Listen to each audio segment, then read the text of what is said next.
கங்கை நதிக்கே பாவம் சேர்ந்தால் அதை அவள் எங்கு சென்று கழுவுவாள்? அந்த மாபெரும் ரகசியம் கும்பகோணம் ஆதி கும்பேஸ்வரர் கோவிலில்தான் ஒளிந்திருக்கிறது. வணக்கம் நண்பர்களே. நாம் செய்த பாவங்களை போக்கிக் கொள்ள புண்ணிய நதிகளில் சென்று நீராடுகிறோம்.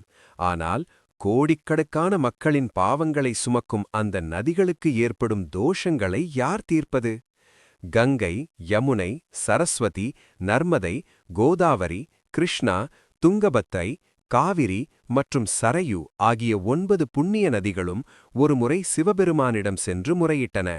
இறைவா, மக்களின் பாவங்களை சுமந்து எங்கள் புனிதம் கெட்டுவிட்டதே, இதற்கு என்ன மார்க்கம் என்று மனமுருகி வேண்டின. அதற்கு ஆதிகும்பேஸ்வரராகிய எம்பெருமான் காட்டிய வழிதான் மாசி மகம். ஆம், மாசி மாதம் பௌர்ணமி மற்றும் மக நட்சத்திரம் கூடிவரும் புண்ணிய தினத்தில் கும்பகோணத்தில் உள்ள மகாமக தீர்த்தத்தில் நீராடினால் உங்கள் பாவங்கள் அனைத்தும் நீங்கும் என்று சிவபெருமான் அவர்களுக்கு அருள் புரிந்தார். அதன்படி அந்த 9 நதி தேவதைகளும் மாசிமகத்தன்று கும்பகோணம் வந்து சிவபெருமானை வழிபட்டு தங்கள் பாவங்களை போக்கிக் கொண்டனர். இதன் அர்த்தம் என்ன தெரியுமா? நீங்கள் தனித்தனியாக இந்த 9 நதிகளுக்குச் சென்று நீராட வேண்டியதில்லை.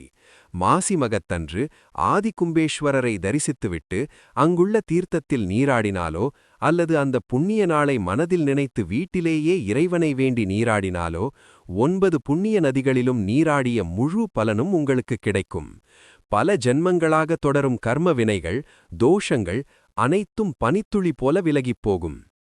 இந்த மகத்தான ஆன்மீக ரகசியத்தை இத்தனை நாளாக நாம் பெரிதாக உணரவில்லை அல்லவா?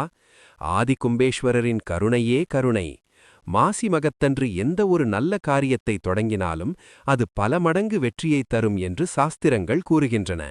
இந்த தகவல் உங்களுக்கு பிடித்திருந்தால் மறக்காமல் கமெண்டில் ஓம் நம சிவாய என்று பதிவிடுங்கள். உங்கள் வாழ்விலுள்ள அனைத்து தடைகளும் நீங்கி நன்மைகள் பெருகும். இன்று 9 நதிகளின் பாவங்களை போக்கிய ரகசியத்தை பார்த்தோம். ஆனால் ஒட்டுமொத்த உலகமும் அழிந்த பிரளய காலத்தில் மீண்டும் இந்த உலகத்தை உருவாக்க பிரம்மா பயன்படுத்திய அந்த அமிர்த கலசம் கும்பகோணத்தில்தான் உடைந்ததா? அந்த உடைந்த கலசத்திற்கும் மனிதகுல தோற்றத்திற்கும் என்ன சம்பந்தம்? அந்த பிரம்மாண்டமான ரகசியத்தை நமது அடுத்த வீடியோவில் தெரிந்து கொள்ளலாம். அதுவரை காத்திருங்கள். மறக்காமல் நமது சேனலை சப்ஸ்கிரைப் செய்து பெல் ஐகானை கிளிக் செய்து கொள்ளுங்கள். நன்றி.